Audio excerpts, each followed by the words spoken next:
The attic had always been a tomb of forgotten things, but that afternoon in the thick sunlit silence following my grandmother's funeral, it felt more like a throat waiting to swallow me whole.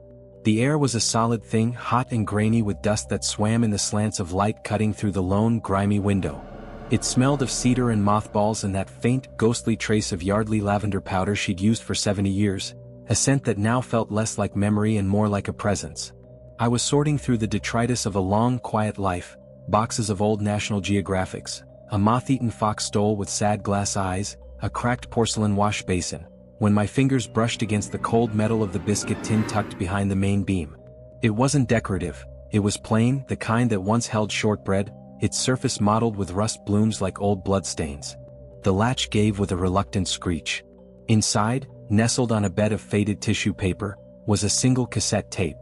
No mixtape of big band songs, no recorded sermons I expected. The label was written in her familiar, spidery cursive, the ink gone brown with age, "For when you're alone." A prickle, cold and sharp, traced my spine. I was alone. Profoundly so. The house below was empty, the hushed street outside felt miles away. It felt less like an instruction and more like a condition that had already been met. I found the player in another box, a bulky Sony Walkman-style thing with large orange buttons that clicked satisfyingly under my thumb. The headphones were brittle with age, the foam crumbling at the edges. With a dry mouth I slid the tape in. The mechanical chunk whir was obscenely loud in the stillness. Then the blank, white noise sound of empty magnetic tape. I was about to eject it, feeling foolish when I heard it. Not through the headphones but in them, a voice so soft and close it was as if someone had pressed their lips to my ear. A young woman's voice, airy and intimate, not my grandmother's at all. I see the dust motes dancing in the slat of light from the window. You see them too. My breath caught. I was staring directly at a shaft of sunlight, at the millions of golden particles swirling in it. I had, just a second before, thought how they looked like tiny, frantic galaxies. A coincidence, a stupid, eerie coincidence. The voice continued, a gentle, conversational murmur. The floorboards are rough under your knees. The left one, with the knot, is pressing into a nerve. You're thinking you should have worn pants. I looked down. My left knee was precisely on a pronounced knot in the wood, a dull ache beginning to radiate. I was wearing shorts. Mr. Peterson is mowing his lawn 3 houses down. You can just hear it, a faint buzz like an angry bee. You've always hated that sound. It reminds you of summer dentist appointments. A distant, droning sound did filter through the attic window. And a vivid, unwelcome memory flashed. The whine of the dentist's drill on a hot July afternoon when I was 9. I tore the headphones off. The silence rushed back in, but it was a different silence now, charged and listening. I told myself it was a paranoid fantasy, grief playing tricks. But the tape sat on my kitchen counter back in my apartment, a dark, magnetic wound. For 2 days I avoided it. On the third night, insomniac and rattled by the unfamiliar sounds of my own apartment, I caved. I slid it into my better stereo system. The hiss, then that voice, soft as a secret. You're checking the locks for the 3rd time tonight. You always do that when you're anxious. You're anxious because you're thinking about the shadow you saw shift in the hallway when you got up for water. It was just the curtain, but your heart hasn't slowed down. I was standing by the front door, my hand on the deadbolt. I had seen a shift in the dark hallway. I had blamed the curtain. My heart was, in fact, still hammering. This was no coincidence. This was observation. The tape became my secret shame, my terrifying ritual. Each listening peeled back a layer of my privacy. It whispered about the book on my nightstand. You'll reread the chapter about the shipwreck, but you'll skip the boring nautical terms. It sighed about the phantom ache in a molar I'd had pulled a decade prior. Then one night it said, you never told anyone you couldn't breathe, that the lake water was so cold it felt like burning. Your father was laughing on the shore. He didn't see you go under. I froze. That was my memory. A childhood near drowning at my uncle's lake house. I'd never spoken of it, not to a therapist, not to a lover. The tape had fished it out of the black mud of my own mind. The shift from observer to director was subtle. It started with a gentle suggestion. Look under the bed. For an hour, I wrestled with the command, my imagination painting horrors in the darkness beneath the frame. Finally, sweating, I looked. Nothing. The tape, playing later, whispered a soft, not yet. The words filled me with a dread more profound than any monster would have. It was waiting. It had a timeline. Its instructions grew more specific, more invasive. Stay awake until 3:17 a.m. Watch the corner where the streetlight doesn't quite reach. I was a puppet, fueled by fear and a horrible, compulsive need to verify. At 3:17, the oblong of shadow in the corner, which had been static for hours, shivered. It wasn't a shape moving through it, it was as if the darkness itself liquefied for a second, a ripple in a pool of ink.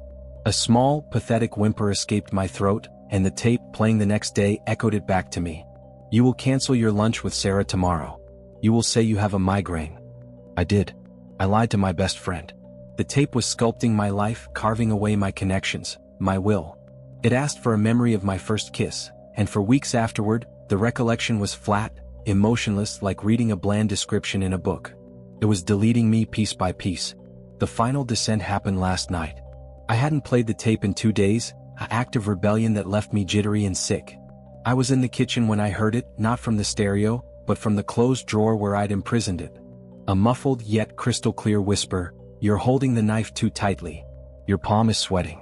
You're thinking about the ham, but you're seeing the artery in your wrist." I was holding a kitchen knife about to slice a sandwich. I dropped it with a clatter. Rage, hot and cleansing, flooded me. This was it. I would destroy the thing. I grabbed a hammer from the toolbox, marched to the drawer, and yanked it open. The plain black cassette sat there, inert. I raised the hammer, my arm trembling not with fear but with fury. As the hammer reached its apex, a voice, clear as my own thought and laced with a terrible, final warmth, spoke not from the tape, but from the space directly behind my right ear, a breath I could feel on my skin. "You will never be alone again." The hammer fell from my numb fingers, gouging the wooden floor. Now I understand. The tape was never the source. It was just a door.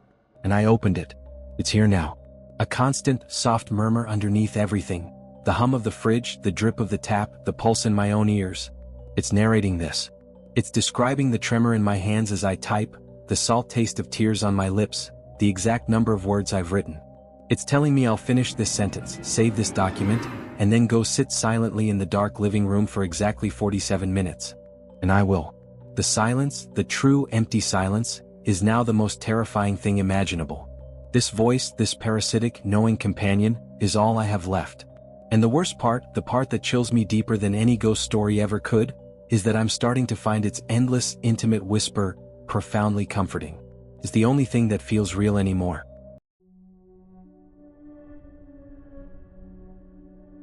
The eviction notice was a final, brutal punctuation mark on a year of crumbling foundations. Job loss, a breakup that turned vicious, a savings account bled dry, so when I found the listing for 2134 Briarwood Lane, it felt like a life raft thrown into a stormy sea. The rent was a fraction of anything comparable, a number so low it made my stomach clench with suspicion, but desperation has a way of silencing reason. The agent, a Mr. Albright, met me at the property. He was a tall, desiccated man in an impeccably tailored but decades-out-of-style suit, his handshake dry and cool, his eyes the pale gray of a winter sky holding no warmth. "The previous owners left in something of a hurry," he said, his voice a papery rustle. "They are motivated to have a tenant. Immediately. No lease, no background check. Just keep the yard tidy and the noise down." He smiled then, a thin stretching of lips that showed small, very white teeth, but his eyes remained flat and distant. I took the keys. The house itself was a perfectly preserved late 70s time capsule. Shag carpet the color of dried mustard, dark wood paneling, a kitchen with avocado green appliances. It was clean, odorless, and utterly charmless, but it was shelter. The first thing I noticed after the moving truck left was the silence. It wasn't peaceful, it was a thick, absorbent quiet that seemed to swallow sound whole. No lawnmowers, no distant traffic hum, no shouts of playing children. The suburb was a picture of manicured perfection. Every lawn a uniform emerald green, every hedge sculpted into severe rectangles, every colonial-style house a variation on a theme of beige and white.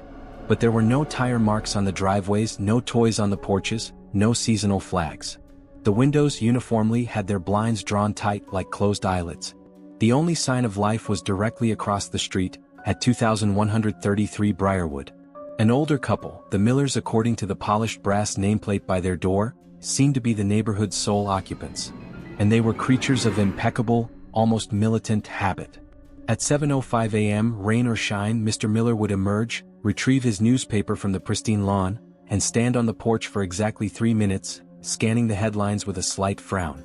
At 5:30 p.m., Mrs. Miller would appear in their large, always lit bay window, meticulously setting a table for two with slow, deliberate movements. They ate at 6 p.m., their conversations inaudible behind the glass, their movements synchronized and calm. In my loneliness I began to watch them, and without even meaning to, I started to sync my own pathetic routine to theirs. I'd make my coffee at 7:05. I'd sit down to my frozen dinner at 5:30. It gave a false sense of order, of community. The first crack in the facade appeared on a Tuesday. I was watching Mrs. Miller place a water glass precisely at her husband's setting when her head suddenly jerked to the side on her neck with a sharp avian quickness, a motion so violently wrong it made me gasp. A second later it was back in place, her serene smile unchanged. I told myself it was a trick of the light through the double-pane glass. Then the sounds began. Late at night, a faint rhythmic thud would echo from their house. Thud, thud, thud. It was slow, methodical. After the third night, I realized with a cold drip in my gut that the thudding was perfectly in sync with a soft, persistent noise coming from my own attic. A noise that sounded like something heavy, wrapped in cloth, being gently swung into a beam. One rainy afternoon my doorbell rang. It was Mrs. Miller holding a perfect apple pie on a china plate, a lattice crust so symmetrical it looked manufactured. "Welcome to the neighborhood, dear," she said, her voice a pleasant, hollow monotone, like a recording from a forgotten public service announcement. Her eyes, a bright, glassy blue, didn't quite meet mine. They seemed focused on a point just behind my left ear. The pie tasted like nothing. No sugar, no cinnamon, just a vague, flowery sweetness and the faint, metallic tang of the tin. That night, I dreamed I was standing at my own window, watching myself stand at my window, watching myself, an infinite, dizzying regression of identical selves in identical rooms, until the figure at the end of the line turned, and it was Mr. Miller wearing my face. I woke up screaming into my pillow, my jaw aching as if I'd been clenching it for hours. I decided to break the cycle. I slept past noon. I ordered a pizza for lunch. The house itself seemed to react. The air grew dense and stale, the lights flickered dimmer, and a low, subauditory hum vibrated in my molars. That evening I peeked through my blinds. Mr. Miller wasn't reading. He was standing motionless in the center of his living room, facing my front door, his arms limp at his sides. He didn't blink. I let the blinds snap shut, my heart hammering. Minutes later, a new sound started, a soft, relentless scritch against the outside of my window. Peering through a slit, I saw him.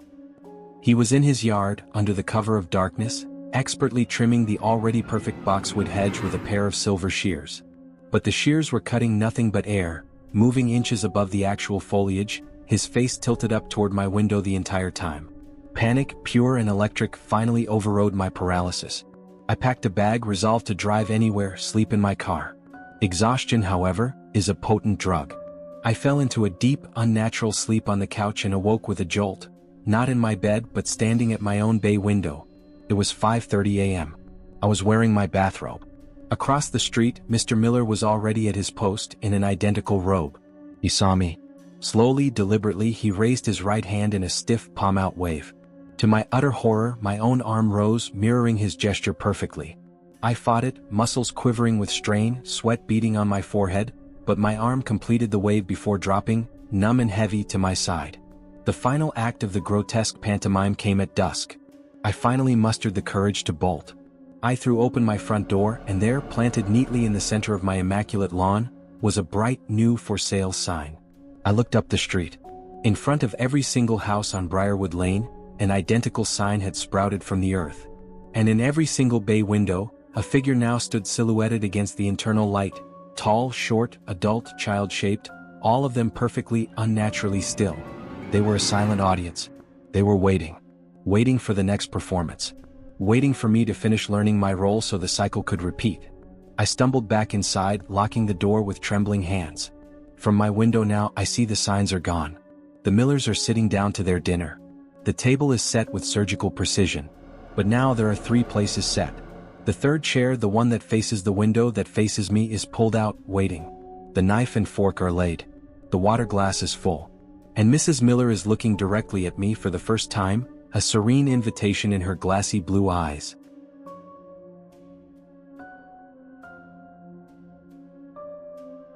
The hike was Maya's idea, a last-ditch effort to salvage what was left of us after 6 months of silent dinners and conversations that died in the air like spent matches. "We need to remember how to breathe together," she'd said, packing her backpack with a ferocious efficiency that felt more like an accusation than preparation. The trail was one of those forgotten paths on the edge of state land, the kind marked by a faded blaze on a tree and a sense of entering a world that had moved on. The air was thick with the scent of damp pine and decaying leaves, and the only sound was the crunch of our boots and the heavy, unsaid things between us. We weren't lost, but we were profoundly off course, both literally and figuratively, when we stumbled into the clearing. It wasn't a natural formation. The trees formed a perfect, silent circle around a flat, disc-like stone the color of a starless night, its surface so smooth it seemed to drink the weak, dappled sunlight. In its center was a shallow, bowl-shaped depression, worn as if by centuries of dripping water, though the stone was bone-dry. The strangest part was the carving around the rim, symbols that were neither letters nor pictograms, a language of spirals and sharp angles that made my eyes ache. Yet, as I ran my fingers over the cold, glassy surface, their meaning slithered directly into my mind, bypassing thought. Leave a worry. Gain a peace. We laughed, the sound brittle and out of place. Somebody's new age art project, I scoffed, but Maya, her face tight with the stress of impending layoffs at the firm, knelt down. With a wry smile that didn't reach her eyes, she said, "Fine. I'll leave my student loans," and placed a smooth, gray pebble into the bowl. We walked away, the strange charge in the clearing fading behind us, the argument about our future resuming before we'd even found the main trail. The call came the next afternoon. Maya stood in the kitchen, her back to me, her posture rigid with disbelief. A defunct alumni association fund she'd never heard of had conducted an audit and miraculously located her file, resulting in a full tax-free repayment of her remaining balance. A clerical miracle, they called it. We drank cheap champagne that night, the mood giddy and surreal. A seed, small and black, had been planted. My own offering was born of a pettier poison.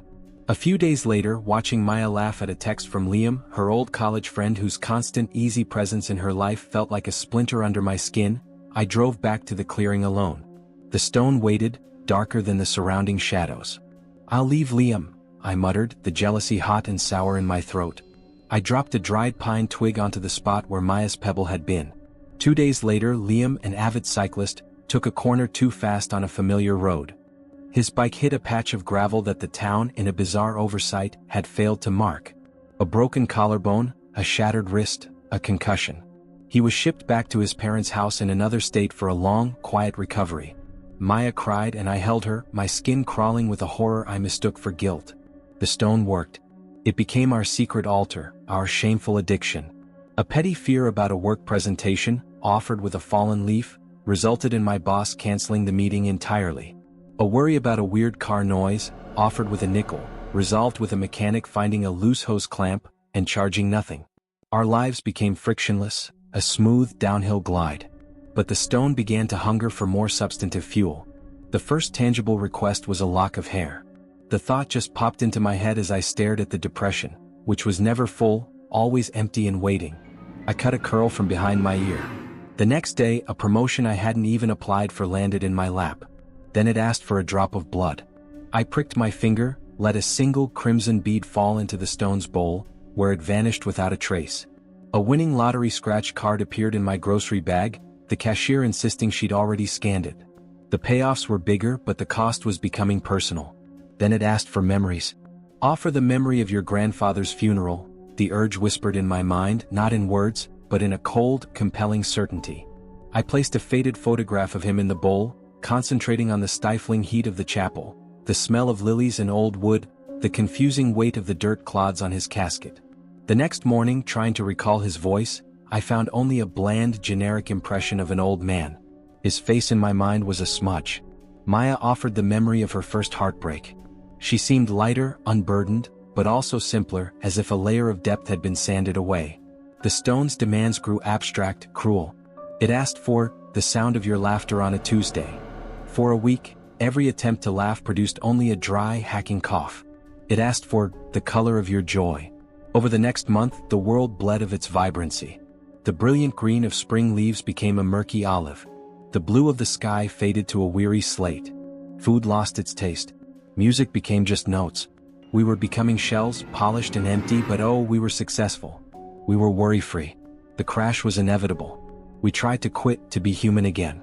The moment we vowed never to return, the universe seemed to retaliate with focused malice. Maya's new boss found a critical error in her first project, putting her job back on the line. My car's engine seized on the highway, the repair bill astronomical. The ghost of every banished worry returned, amplified, accompanied by new visceral terrors, nightmares where the stone was a black hole in the forest, sucking the light and sound from our dreams, leaving only a silent, gray void. We broke and ran back to the clearing, clutching each other not with love, but with the desperation of shared addiction. This time the stone didn't suggest. It commanded. The thought appeared in both our minds simultaneously, a cold, clean spike of knowledge. For permanent peace, a permanent offering. A life. The fight that followed was the most real, most human moment we'd shared in a year. It was ugly, screaming, tear-streaked horror there in that silent circle. She accused me of resenting her success, of wanting to offer her to the stone to reclaim some warped sense of control. I screamed that she was already halfway gone, that she'd offer me in a heartbeat to preserve her comfortable, gray-tone life.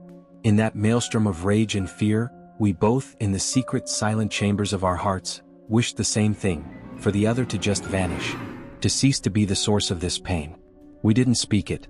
We didn't need to. The stone heard. The shallow depression in its center suddenly filled with a thick, obsidian liquid that smelled of wet soil and ozone and something metallic like old blood. We fled, sobbing, promising never to return, to fix us, to be better. For a month it seemed we had. We went to couples counseling. We cooked meals together. The world remained dull, but we were trying. Then yesterday Maya went for a walk along the river path, a place she loved for its fading autumn colors. She never came back. The police search found nothing. No slip marks on the bank, no signs of a struggle, no body. Her phone's last signal was from the middle of the bridge. The detective, a kind man with tired eyes, asked gently if we were having problems. I showed him pictures of our perfect, smiling vacation from the month before, our faces bland and content. He saw a happy couple. I see two strangers wearing masks. As I sit now in our spotless, silent apartment, the truth finally settles over me, cold and absolute. The stone didn't take her life. It took her from me. It severed the tether of our shared history, our love, the very memory of what she meant to me. The police file says missing. My heart says erased. I feel no grief, no anger, only a vast, silent, and utterly profound peace. The gray world outside the window is slowly, almost imperceptibly, beginning to regain its color. The green of the distant trees is sharpening. The sky is a pale but genuine blue. The stone kept its final bargain. It gave me permanent peace. And I am, at last, completely alone. The endless, unspooling blacktop of the night route is a special kind of solitude, a moving capsule of isolation where the world shrinks to the reach of your headlights and the static-laced voices on the radio. My companion was a battered CB for the trucker chatter, mostly ghost stories and crude jokes, and the AM/FM dial I'd slowly scan with a numb thumb, searching for anything to outrun the silence. That's how I found 105.9 FM. It didn't come in near cities or towns, only in the deep, empty stretches between midnight and 4 a.m., in places where the map showed nothing but topographic lines and the occasional ghost town. The signal would bleed in, weak at first, then clear as a bell in a vacuum, identified by a smooth maternal voice that said, "You're listening to the home station. We're here for you." Then it would play sounds, not songs, just comforting sounds. A crackling fireplace, gentle rain on a roof, the hum of a refrigerator, the soft, rhythmic creak of a rocking chair. Sometimes just the faint, melodic sigh of someone sleeping. It was bizarre, but in the dead of night, with 300 miles to go and eyelids growing heavy, it was a lifeline. It felt like a blanket for my frayed nerves. I started seeking out those lonely frequencies, planning my fuel stops around them, craving that strange auditory balm. Then the sounds began to echo. Not echo in the room, but echo in my memory. The recording of rain one night was unmistakably joined by the specific tinny ping of rain hitting the old rusted gutter on my childhood home's porch. The fireplace crackle suddenly had the distinct pop hiss of the walnut shells my dad would throw in our hearth every Christmas. One night, the segment was bedtime stories, and a woman's gentle voice began reading Goodnight Moon.